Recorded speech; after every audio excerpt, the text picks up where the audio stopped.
सोमवार का दिन भगवान शिव को समर्पित होता है और सोमवार के दिन सोमवार व्रत कथा अवश्य सुननी चाहिए। साथ ही दूसरों को भी सुनानी चाहिए।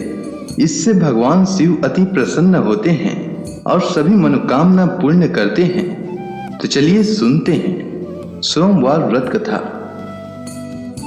एक बहुत धनवान साहूकार था जिसके घर धन आदि किसी प्रकार की कमी नहीं थी, परंतु उसको एक दुख था कि उसके कोई पुत्र नहीं था।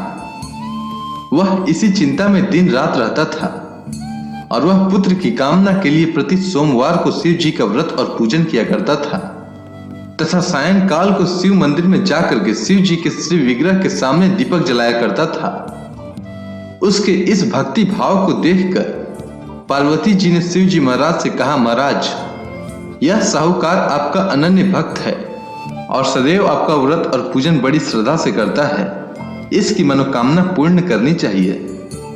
शिव जी ने कहा, हे पार्वती, यह संसार कर्म क्षेत्र है।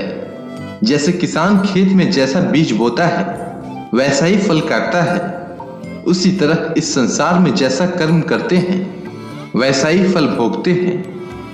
पार्वती जी ने अत्यंत आग्रह से कहा, महाराज, जब यह आपका अनन्य भक्त है और इसको अगर किसी प्रकार का दुख है तो उसको अवश्य दूर करना चाहिए, क्योंकि आप सदैव अपने भक्तों पर दयालु होते हैं और उनके दुखों को दूर करते हैं। यदि आप ऐसा नहीं करेंगे तो मनुष्य आपकी सेवा तथा व्रत क्यों करेंगे? पार्वती जी का ऐसा आग्रह देख शिव जी महाराज कहने लगे, हे पार्वती, इसके कोई पुत्र नहीं है। इसी चिंता में यह अति दुखी रहता है। इसके भाग्य में पुत्र न होने पर भी मैं इसको पुत्र की प्राप्ति का वर देता हूं, परंतु यह पुत्र केवल 12 वर्ष तक जीवित रहेगा। इसके पश्चात वह मृत्यु को प्राप्त हो जाएगा। इससे अधिक मैं और कुछ इसके लिए नहीं कर सकता। यह सब बातें साहूकार सुन रहा था। इससे उसको न तो कुछ प्रसन्नता हुई और न ही कुछ दुख हुआ। वह पहले जैसा ही शिव जी महाराज का व्रत और पूजन करता रहा। कुछ काल व्यतीत हो जाने पर साहूकार की स्त्री गर्भवती हुई और 10वें महीने उसके गर्भ से अति सुंदर पुत्र की प्राप्ति हुई। साहूकार के घर में बहुत खुशियां मनाई गई, परंतु साहूकार ने उसकी केवल 12 वर्ष की आयु जान कोई अधिक प्रसन्नता प्रकट नहीं की और न ही किसी को इसके बारे में बताया।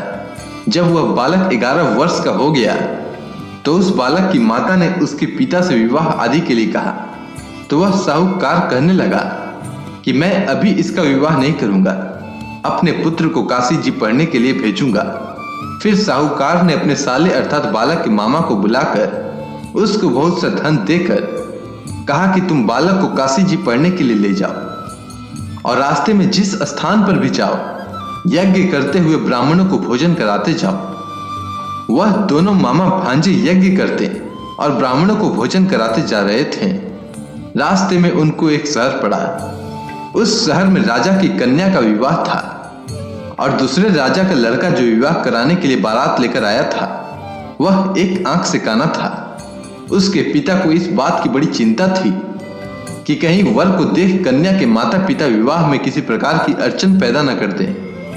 इस कारण जब उन्होंने अति सुंदर सेठ के लड़के को देखा तो मन में विचार किया कि क्यों न दरवाजे के समय इस लड़के से वर का काम चलाया जाए। ऐसा विचार कर वर के पिता ने उस लड़के और मामा से बात की तो वे दोनों राजी हो गए। फिर उस लड़के को वर के कपड़े पहनाकर तथा घोड़ी पर चढ़ाकर दरवाजे पर ले गए और सब कार्य प्रसन्नता से पूर्ण हो गया। फिर वर के माता पिता ने सोचा कि यदि विवाह कार्य भी इसी लड़के से करा लिया जाए तो क्या बुराई है। ऐसा विचार कर लड़के और उसके मामा से कहा, यदि आप फेरों का और कन्या दान के काम को भी करा दें तो आपकी बड़ी कृपा होगी और मैं इसके बदले में आपको बहुत सा धन दूंगा। तो उन्होंने स्वीकार कर लिया और विवाह कार्य भी बहुत अच्छी तरह से संपन्न हो गया।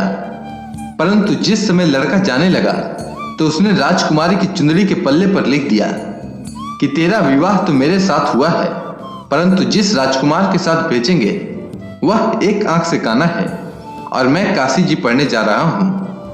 लड़के के जाने के पश्चात उस राजकुमारी ने जब अपनी चुंदड़ी पर ऐसा लिखा हुआ पाया तो उसने राजकुमार के साथ जाने से मना कर दिया और कहा कि यह मेरा पति नहीं है। मेरा विवाह इसके साथ नहीं हुआ है, वह तो काशी जी पढ़ने गया है।